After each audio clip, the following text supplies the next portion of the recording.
Hello friends, नोंथांमोनखौ आंनि digital update चेनेलाव फिन बरायना लाग्रोनाय जाबाय। दा जोंहा गोदान जब्स ओंखारना फैलायदों दै लोगोफोर। दा आं बिनिनो माखासे A to Z डिटेल्स नोंथांमोननि सिगाङाव सावरायगोन, नोंथांमोनजों शेयार खालामनो सानदों।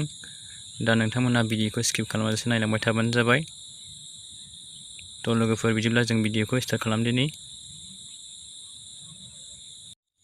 लोगोफोर, जोङो दा गिबियावनो बिनि अफिसियेल वेबसाइटआव फैग्रोनांगोन। दा जोंहा जब्सआ मानिफ्राय ओंखारना फैदों लोगोफोर? जोंहा मानिफ्राय ओंखारना फैदों होनोबा नाबार्ड बेंकनिफ्राय ओंखारना फैदों। नाबार्ड NABARD नाबार्ड बिनिफ्राय ओंखारना फैदों। दा जोंहा बेनि भेकेन्सि पस्टनि नामाहाय मानो? जोंहा बिनि पस्टनि नामाहाय जादों अफिस एटेन्डेन्ट आरो अफिस एटेन्डेन्ट जागोन। ओमफ्राय 108 जन भेकेन्सि ओंखारना फैदों आरोखि ना लोगोफोर। दा बिनि एडभार्टाइजमेन्टखौ नोंथांमोनहा नायनो हागोन। डिसक्रिपसनाव आं बिनि लिंकखौ होनानै दोनखागोन, नोंथांमोनहा थांनानै नायबानो जाबाय।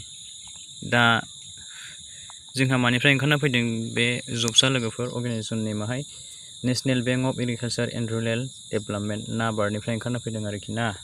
ओमफ्रायहाय पस्टनि नेमा अफिस एटेन्डेन्टआवहाय जागोन आरो। ओमफ्राय भेकेन्सिया जोंना 108 जन दङ।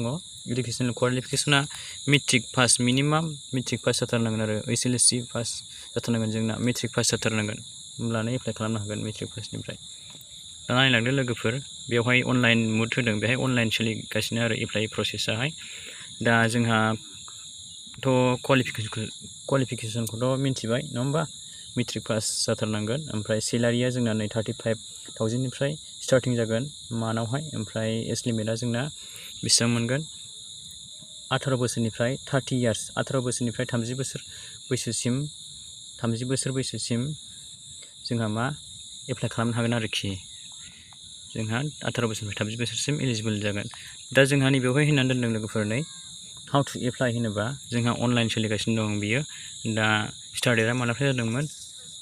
2 अक्ट'बरनिफ्रायनो जादोंमोन। ओमफ्राय जोंना एप्लिकेसन लास्ट डेटआ माला जोबगोन? 21st अक्ट'बरावहाय जोबहैनो हागौ आरोखि। दा नोंथांमोनहा थाबैनो एप्लाइ खालामना लाबानो जाबाय। दा बिनि लिंकखौहाय नायनो थाखाय जोङो नटिफिकेसन लिंकआवहाय थांनांगोन। ओमफ्राय नोंथांमोनहा नटिफिकेसनाव लिंकआव थांनानै बिनि एडभार्टाइजमेन्टखौहाय नायबानो जाबाय। दा बेखौ डाउनलड खालामनांगोन। दा बे डाउनलड जाबाय।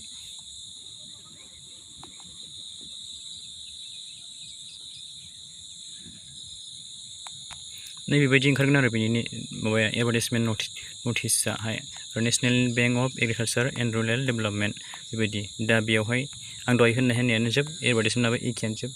भेकेन्सियाहाय 108 जन दं। अफिसनि नेमाहाय अफिस एटेन्डेन्ट जाहैबाय। एज लिमिट बेलाय एज लिमिट 18 to 30 इयार्स। ओमफ्राय मिनिमाम इडुकेसना मेट्रिक पास 10 पास जाथारनांगोन आरो क्लास 10 पास। ओमफ्राय जोंना ग्रस इभुलेसन बे एमाउन्ट पार मान्थ नोंनि माबायाहाय आरो सेलारियाहाय 35,000।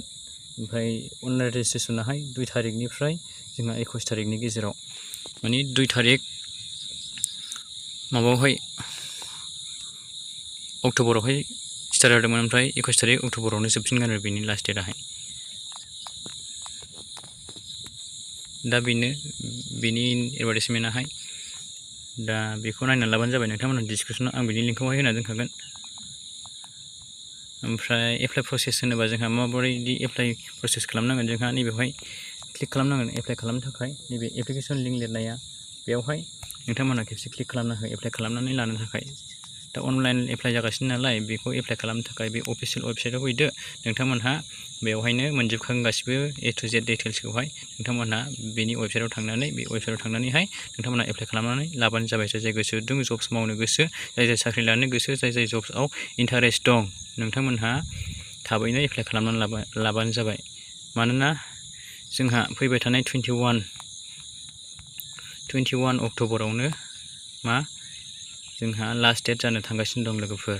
बिनि एप्लाइ समाहाय बारा गोबाव गैला। बेनिखायनो नोंथांमोन थाबैनो एप्लाइ खालामनानै लालायबानो जाबाय। थ' लोगोफोर, बिदिब्ला दिनै भिडिअआ बेनोमोन। दा नोंथांमोनहा जाय जाय आंनि चेनेलाव गोदान फैदों आरो जाय जाय आंनि चेनेलखौ नायनानैल' गालांदों, दासिमबो साबस्क्राइब खालामना लायाखै, नोंथांमोनहा बयबो अनलायनानै आंखौ सापर्ट खालाम, जाहाथे आं नोंथांमोननि गेजेराव बेबायदिनो गोदान गोदान आपडेट्स लाबोबाय थानो हायो। नोंथांमोना आंनि चेनेलखौ साबस्क्राइब खालामनानै लाबानो जाबाय। Thank you for वाचिं।